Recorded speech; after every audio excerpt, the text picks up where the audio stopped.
I'm Rachel Bell, and this is Your Last Meal, the show where celebrities share stories about the foods they love most, and we dig into the history, culture, or science of those meals with experts from around the world.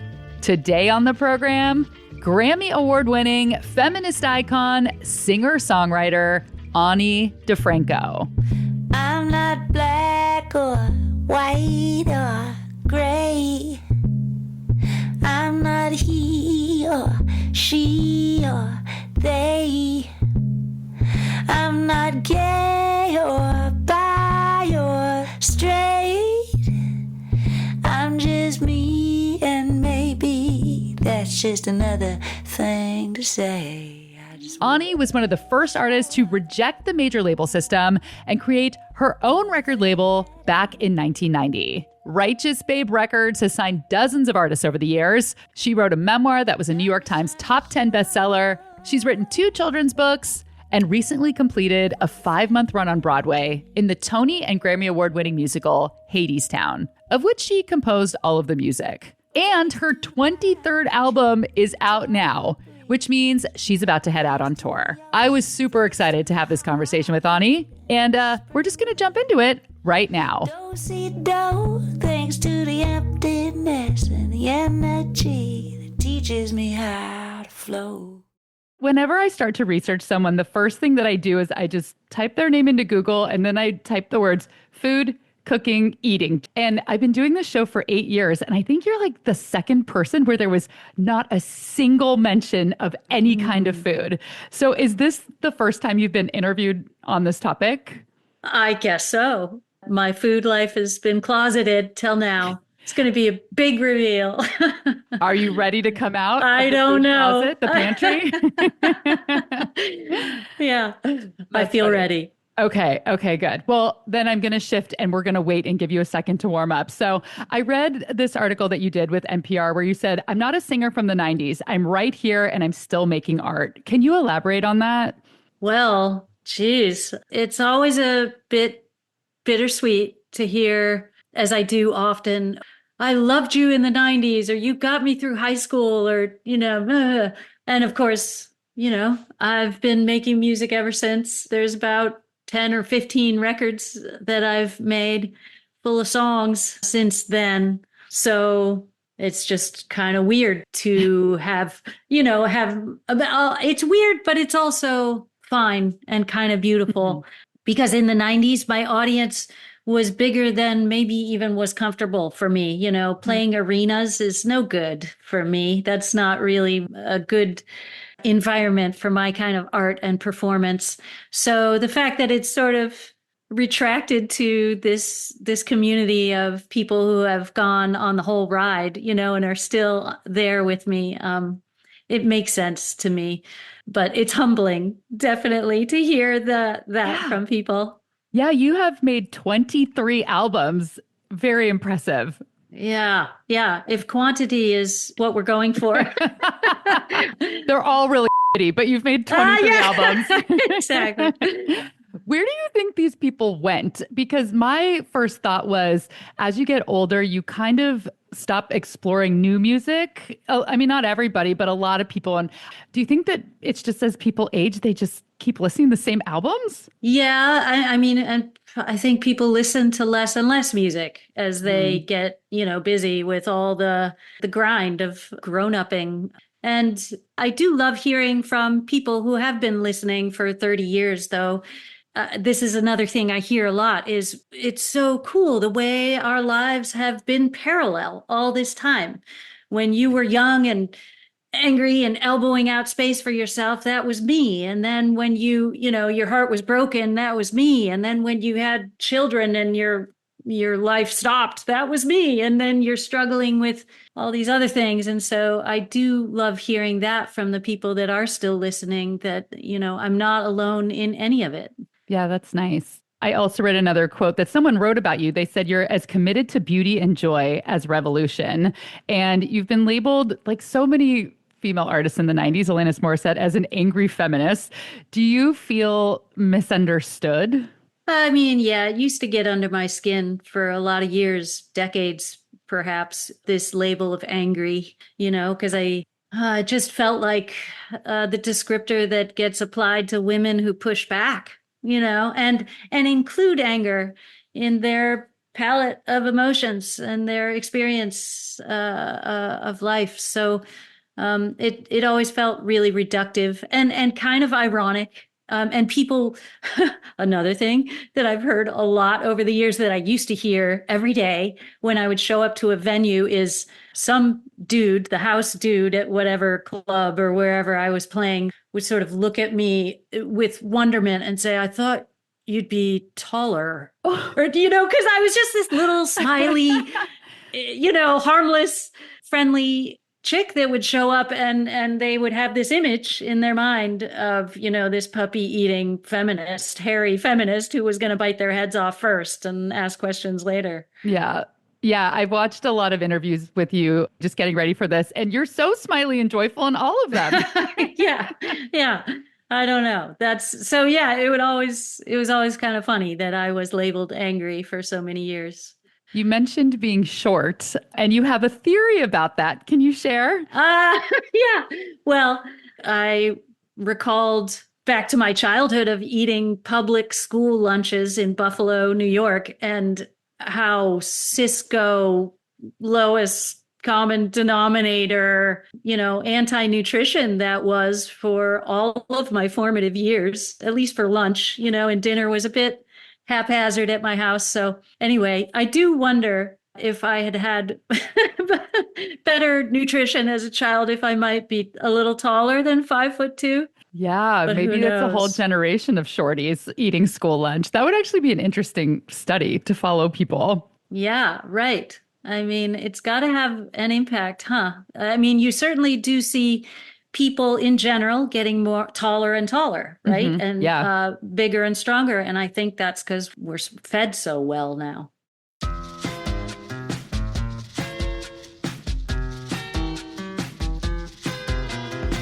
Unfortunately, a lot of school lunches still aren't super healthy. There are a lot of processed foods, sugar, fried foods. It costs money to buy higher quality ingredients, and schools aren't known for having a lot of money. But some districts are trying. If you're new to this podcast, you may not know that I was a radio news reporter for 20 years. And a few years ago, I did a story for Seattle's Cairo Radio on some pretty big changes in Seattle's public school lunchrooms. I really like this story, so I'm going to play it for you now. So please enjoy my news lady voice.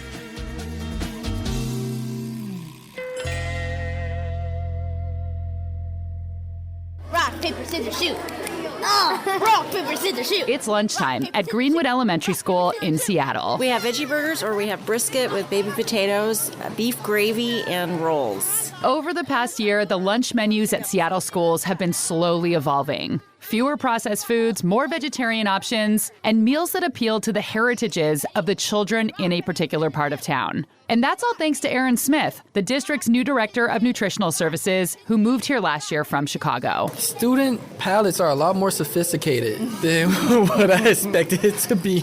Some of the things that kids ask for just kind of blows my mind, like sushi, like haracha, and chicken tinga. It makes it really fun because they're asking for things they eat at home, things that their mom cooked for them. Students are pushing us to do better. Smith observed that students in South Seattle can eat differently than students in North Seattle. So why should there only be one menu for the whole district? He's divided the district into 5 quadrants and is currently surveying the kids on what they like to eat. In the West, it's a really high Somali population that we've been working with. The South really likes more Southern style food. Central, it's a lot of Asian type cuisines. When kids requested more vegan or vegetarian options, Smith put in some new orders from their food vendors and invited a group of kids to the cafeteria to taste the dishes and vote on what they like best. Our number one customer is the students, and so they definitely should have a voice, and the parents should have a voice in what they would like for their kids to eat. The biggest hit has been the tamales. We have a really authentic tamale within a corn husk. The pot stickers went over really well. And he doesn't want to just serve kids the classic kid foods. Processed chicken nuggets, mac and cheese. He wants them to eat food that adults eat. Chicken has bones. So we want to go away from processed items to natural product. So we brought in actual chicken legs. We still have chicken nuggets on the menu, but it's actually a whole muscle natural product. So it's like a chicken breast chunk instead of the processed one you might see at a fast food restaurant. Same thing with the chicken sandwiches. It's a whole muscle natural product. And we're looking at bringing in actual chicken wings and other parts like breasts and thighs. Yeah, chicken has bones. Fifth grader Corbin Fichter doesn't eat any bones. He's a vegetarian and a fan of school lunch. I'd say it's pretty healthy. I mean, you always have to get at least one thing from the salad bar. It's pretty healthy. 10-year-old Corbin is pretty aware of what he eats. He decided to go vegetarian last year after watching a YouTube video. Well, I honestly heard about slaughterhouses once, and I thought the name was really dark. Thought I would learn something about them, and well, then I looked it up on YouTube. That's a really dark place to go. Corbin had a veggie burger that day for lunch, but other kids had the option of meat. There were slices of tender smoked brisket, so delicious that it was honestly better than any barbecue restaurant I have tried in Washington State. And the tiny roasted potatoes that came with it were perfect. The potato skin snapped when you took a bite, and the centers were super creamy. I also tried edamame lemongrass pot stickers, a fillet of wild-caught Alaskan salmon, a tamale, and duck egg rolls that will be served to celebrate Chinese New Year. When you think of school cafeteria lunch, you don't think of food like this. It was honestly delicious. Almost too delicious for an elementary school cafeteria. No, we hear it all the time. Like, how do you put brisket on the menu? That's too fancy for kids. And it's food, you know? Their palates is way more sophisticated than what most adults think. Smith has been adding one new menu item a month, and he plans to serve elementary, middle, and high school students different menus since their palates change as they get older.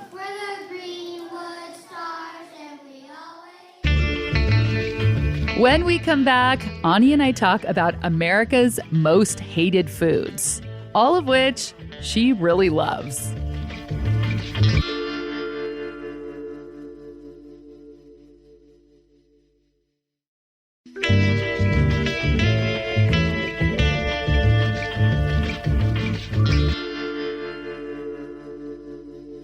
You said that there's literally no food that you don't like. And so I looked online and I looked up the most commonly disliked foods in America. So I'm going to name a few and tell me like maybe either a dish or like a favorite food that uses this ingredient or like a story or a memory. There was some Harris poll and the number one least liked food is anchovies. Oh, God, I love anchovies. And my kids love anchovies. Really? Damn it. Yeah. Yeah. We've been putting them on our homemade pizzas since they were kids. So, yeah, canned seafood is eaten by my whole family. Yeah, they're just flavor bombs and salt bombs. So who could complain about that? But you guys really eat anchovies because like a lot of people, like we melt it into a sauce and it's kind of in the background, but you're just like slapping them on top. I'm impressed. Slapping them on top, putting them on salads. But also, yes, my red sauce or red gravy, as they call it down here in New Orleans, my red gravy has anchovy paste in it too, secretly, which you don't tell to the squeamish, but they don't know. They just think it's delicious. Yeah, it's just that like umami kind of underlying, like fish sauce. It's kind of the same thing. Yeah. What about black licorice? Love it. Love it. I mean, I think traveling around Europe was the first time that I met real licorice, not the, sort of gelatin sugar stuff. Not that I understand flavors so much, but I do think I have a penchant for umami. That sort of whatever the blackest of black licorice, whatever's going on there flavor-wise. Super salty. I love it. Yeah. Yeah. I like everything too, but I tried something the other day that I haven't had since I was a kid, and I think that I don't like it. I mean, I'm not going to like spit it out, but I don't like candy corn. I just wasn't into it. Do you like candy corn? Yeah, no, I would agree. I think I meant to say I eat everything, but I don't love everything. And one thing that I don't love is super processed white sugar, chemical infused bad food. Yeah. Yeah. Like candy corn. Sorry, candy corn makers. What about offal? Do you like the guts? So it's OFFAL, and it's kind of like the name for heart and liver and things like that. I've never heard that word before, but I do love chicken liver, and we make our own pate at home. We just get a tub of chicken livers and fry them up with butter and put them in a blender, and it's so delicious. Yeah, my mom makes that too, but she does like the Jewy version where there's like onions and it's like it's not a pate, it's chicken liver. It's chicken liver. Yeah, chicken liver. Yeah, we've experimented with getting all kind of complex, cognac or what, and just chicken livers and butter is the winner for us. Good. Will your kids eat that too? Yeah. They have a good palate. You're lucky. That's great. Yeah, well, I mean, I think one thing that I managed to do right, they just ate what we ate from the beginning. And maybe to a fault. I remember the first time I fed my small baby spicy Indian food, and that was a long night, but oh no. But they always, their experience of food was, being a part of their family, being a part of the tribe. So it never became this sort of power struggle. It was participatory. And so that's worked out for us. Yeah, because if you look at kids around the world, they're eating what their parents are making. I mean, like kids aren't born liking Kraft mac and cheese. They have to have been given it to like it. Yeah. If you dumb it down for them or you separate them off right away, they come to expect that.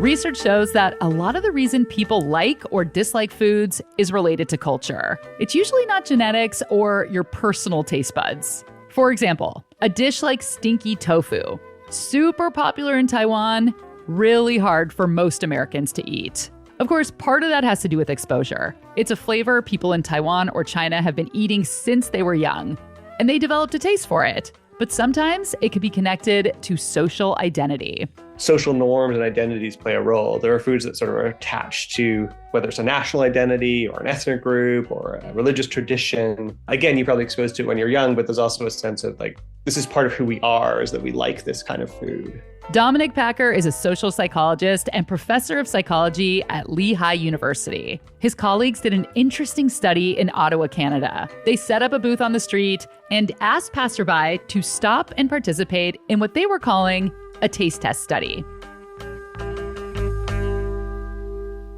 So they were invited to taste both honey and maple syrup. Before they completed the taste test, though, they filled out a questionnaire. And sometimes the questionnaire asked them about personal level aspects of the self. So, I am intelligent, I am conscientious, things like that. And other times it asked them questions that would remind them of being Canadian, their Canadian identity.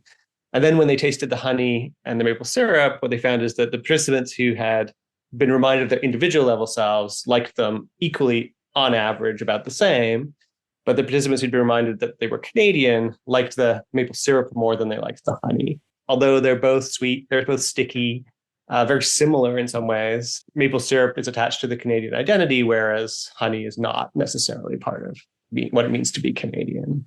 I thought that was so interesting because I'm assuming there weren't any prompting questions connecting maple syrup and being Canadian on the paper that they filled out. There were no directly prompting questions. The only questions were ones that would make you remember, hey, I'm Canadian. So what does that tell us about people and culture and food linked together? Well, I think it tells us two things that are important. One is that foods are linked to cultures and identities, right? So I bet if you ask most Canadians, how important is maple syrup to you? They wouldn't necessarily say, oh, it's really important, but it is something that's attached to the identity. The flag, has a maple leaf on it. Canada has a maple syrup strategic reserve. So a reserve of maple syrup, just in case we run short, a large portion of which was actually stolen a few years ago in a heist. I heard about that. That was nuts. It's crazy. So it is part of the identity. And when reminded of the identity, it sort of comes to mind. They did a similar study in Switzerland, but this time using smell instead of taste. In a smell study, they put these little pipes in your nostrils and they waft chemicals that have different scents up them. And they ask you how intense they are. And pretty much any scent when you first encounter it is quite intense. And then it tends to decay through what's called sensitization. And what they found was that for Swiss participants who were reminded that they were Swiss, the desensitization happened less. So the smell of chocolate remained strong to them, whereas the smell of popcorn, which for anyone who's ever walked into a movie theater knows is a very intense smell, they did sensitize to pretty quickly. but they didn't to the chocolate. Liking or hating the same foods is also a cultural bonding ritual. People in Chicago love to tell the rest of the world that ketchup doesn't belong on a hot dog. People in New York say that their pizza is better than any other. Humans are very groupy. And so the research that we've done, as well as many others, shows that you can get people to identify and care about a group sort of at a moment's notice, in fact, with the flip of a coin. So you can flip a coin in front of someone and say, it came up heads, therefore you're on the green team. They've never heard of the green team before. They don't know anyone on it, but they know that they like the green team better than the blue team. And they know that immediately. And it changes the way they behave. If they're giving out resources, they'll give more to the green team than the blue team. It changes their brain activity, which we've shown in studies we've conducted. And once we've identified a group, we really come to care about the things that are attached to it. And food is such an important thing to human beings that it's not surprising that it gets attached to our group identities, right? Food, shelter, reproduction, evolutionarily the most important things, followed shortly thereafter for humans by groups. It's groups that allow us to survive. It's groups that allow us to do amazing things as a collective that we could never do as individuals. It's groups that allowed our species, for better and for worse, to really dominate the globe. Groups are psychologically important to us, as is food, and the two are sort of a perfect pairing in a way. When we come back, Ani shares her last meal and how she fed herself as a teenager who left home at 15 years old.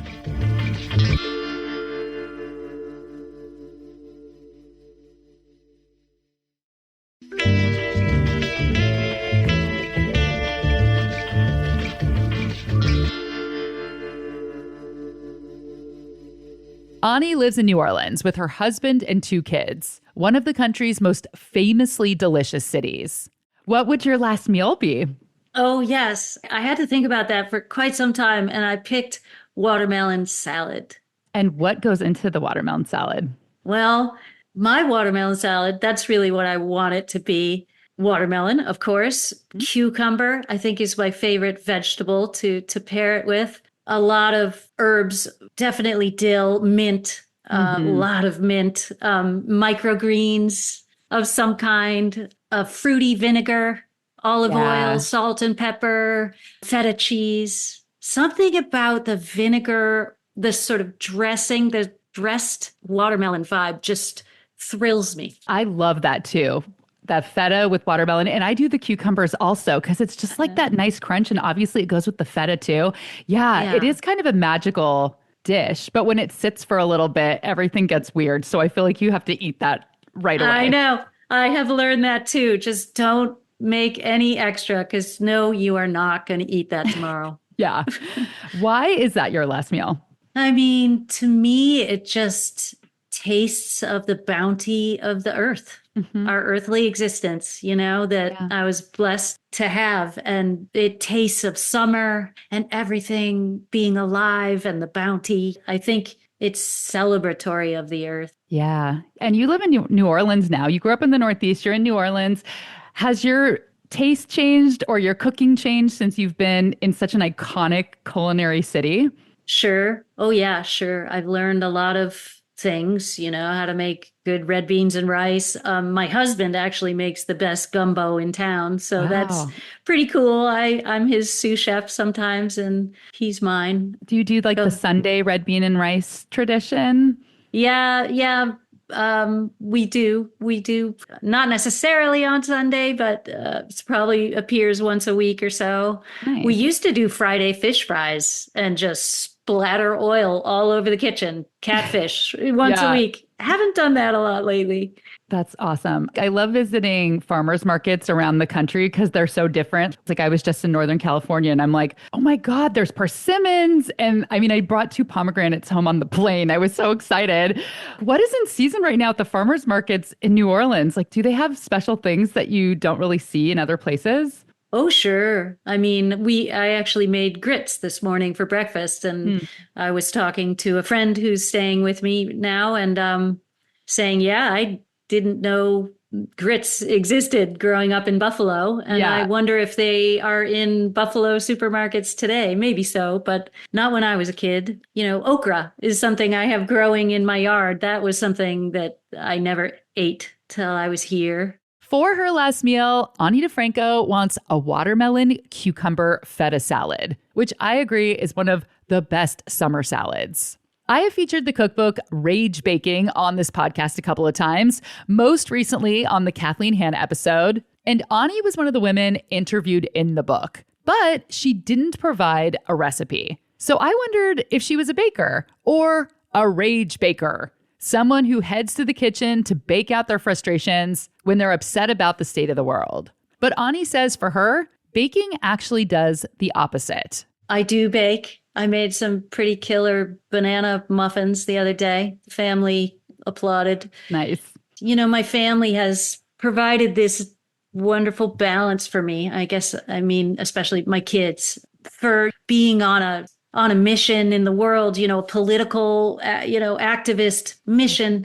They've sort of given me a reason to put it down and go home and do things like make a cake, or some muffins. And I don't know if it's rage baking so much as relief baking my way to balance. And that's been really helpful. Yeah, it sounds like the opposite. It's like softening when you come home, like letting the rage go. Yeah. Besides the banana muffins, what is another thing that they love that you bake or that you cook? I've been told my cornbread is pretty good. Nice. My husband is so complimentary of my cooking. I think he's very generous, but it is a really deeply good feeling to feed your children well and to watch them learn how to eat well and to watch their bodies be fed well. So yeah, I send my kids to school with lunches. They don't eat the school lunch. Yeah, is there anything you do different? Because my mom grew up, with a single mom, and she just ate a lot of canned vegetables and frozen food. And she always said, when I have kids, they'll never have this. And so, of course, as a kid, all I wanted was Chef Boyardee, and I couldn't understand why she wouldn't give it to me. But she was adamant that we couldn't have anything in a can. Yeah, my mom was a kind of the opposite. She was a make your own granola, make your own yogurt, sort of ambitious in a way, but the granola was burnt. And the yogurt was weirdly runny and everything, she didn't believe in cutting even the ends off the carrots, let alone peeling them, because that was wasteful. So all of her cooking was like, TMI cooking. That's so funny. Like she tried and she was kind of trying to be like a hippie mama, but it was all gross. Yeah, exactly. That's unfortunate. Sorry, Mom. You said that you started cooking at a really young age at home. I did, yeah. My mom was I was sort of latchkey kid. Actually, as my parents' marriage evolved, she became really the breadwinner, and she was also the cook and the cleaner, and, they were old school. And so it sort of fell to me when I was, I was 9, 10, 11. That became one of my jobs, is to fix dinner for the family. So that, looking back, I'm grateful to have that experience. Not that I'm a great cook, but I've been at it a long time. So I know how to feed my family at home, even when you're rushed and there's nothing in the fridge. Which is sometimes the most satisfying meals. You're on your own TV show where it's like, we only have these 5 ingredients. What are you going to make? Totally. Yeah. That's where the real creativity comes in. Mm-hmm. What were you cooking? Do you remember what you would make when you were 9, 10 for your family? I mean, I can remember lots of fondues. You were making cheese fondue? And bread. Cheese and bread, melting the cheese and bread. I mean, I don't know that I'd win any Swiss awards, but, pasta and spaghettis. And I wrote about it in my memoir. I have a memory of being not very old and making pizza, including pizza dough, which I was following a recipe, but I misread the recipe of 2 tablespoons of oil or whatever. And I put in 2 cups of oil into the because dough. Children don't know things. And sometimes they don't read carefully. So that didn't work out well, but I learned. Did you still try to roll it out and just have this greasy, oily? You can imagine. It was a mess. Did your family have that classic fondue pot, the orange one? Yeah. That's so 70s. I'm impressed. At first I was like, were you just calling grilled cheese fondue because it's a fancy name, but you were really melting it. Yeah. So did that come in handy because you left home early at 15, having those skills? Was that useful for you being on your own and knowing how to cook for yourself? Well, I don't think it really became useful till a little bit later. When I was 15, and on my own, I had no money, so I was sort of feeding myself by grazing in the bulk food department, in the supermarket. Taking that was a a new grape. thing. Mhm. Yeah, getting kicked out of supermarkets and just sort of, 99-cent dumplings and whatever I could, there was a donut shop on the corner from my first apartment, and I had a lot of donuts. Can you talk about why you left home at such an early age? Well, my parents separated when I was, I don't know, 9 or so. I went to live with my mom, and then my mom decided to move to Connecticut. I grew up in Buffalo, but by this point, I am, a teenager. I'm 15. I have a little band. I'm playing in bars underage. Those were the days when I was sort of passing in the adult world, and I was getting gigs, and I had a life, and I didn't want to leave it. So when my mother up and moved, I just, figured it out and stayed in Buffalo. Wow. Where did you live? Well, first I rented a room in this lady's house who owned the diner next door to the guitar shop where I hung out, Nice. So I was part of that scene at that diner, and she had a room that she rented me in her house. So that's how I started. And then, I think I was 16 when I started renting my first apartment, and I was getting jobs, and, it was all under the table, but Yeah. those were looser times, thankfully for me. Yeah. And then you were 18 and you moved to New York. Can you talk about why you shaved your head? Well, I guess as a young woman with hair down below her shoulders, I got the kind of male attention that all young women get in this world. And it was disturbing, and it was also, kind of scary when you're on your own in a big city and you don't want to attract attention. And it was also, as I started playing music, it just also seemed very counterproductive to what I was trying to do. I was on, I think, some kind of feminist mission already, and being a sex object wasn't helpful. And so shaving my head, it was just an intuitive move. I just shaved my head off, and I started wearing combat boots and army pants and just putting out a different vibe, which changed the reaction to me drastically. Actually, it was quite surprising. It's interesting. I live in Seattle, and I'm on this neighborhood group on Facebook, and this guy posted this week saying, my partner got catcalled by these construction workers. What can I do about this? Who can I report this to? And it was so interesting because my first thought was like, that's just what happens. Like, report this to. But then in the comments, all of these women were like, no, shouldn't be happening. We shouldn't be used to this. You should call the construction company. I didn't even think about that. I realized that I'm so used to that particular kind of misogyny that I've never thought to question it. I just thought that is something that happens in life. And what could we even do about it? Yeah, well, it's always cool when men have, like the partner of that woman, have these sort of eureka moments about what it's like to be in a female body. I've heard from a lot of men over the years that they have these moments through my songs and through my music, and, that they have been able to experience and imagine things through eyes, different than their own. And that's thrilling to me, of course. And that was Ani DiFranco's Last Meal.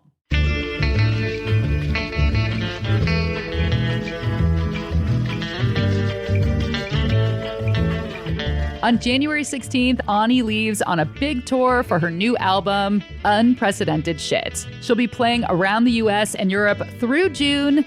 Lots of those shows are already sold out. So if you want to try and snag one, find a link to tour dates in the show notes. There's also a documentary about Ani going through the festival circuit. The filmmaker Dana Floor followed me around for a couple of years. I was making my Revolutionary Love record. Honestly, I have not seen the finished You haven't? film. No, I have not. I've been to various screenings and done Q&As, which is always kind of funny because I can't answer direct questions because I very deliberately have not watched it because it's too it's too much for me. I've got enough. I've got plenty of me in my life. Make sure and tune in next week for The Leftovers for a little bit more of my interview with Ani DiFranco. You can find that in the Your Last Meal feed in your podcast player. Your Last Meal is a product of Seattle's Cascade PBS. This episode was produced with Maliha Syed and mixed and mastered by Sarah Bernard. Original theme music by Prom Queen. I created, host, and co-produce Your Last Meal and The Leftovers. Make sure you're subscribed to Your Last Meal so you never miss an episode. If you are someone who bought my new cookbook, Open Sesame, or gifted it to someone over the holidays, thank you. I only have 2 book events left on the calendar, so if you missed the others, this is your big chance. There is an in-person cooking class in Seattle and a book talk at the Mercer Island JCC. I would love to see you there. Find a link to tickets at hellorachelbell.com. There's also a link in the show notes. I'm Rachel Bell, and this is Your Last Meal.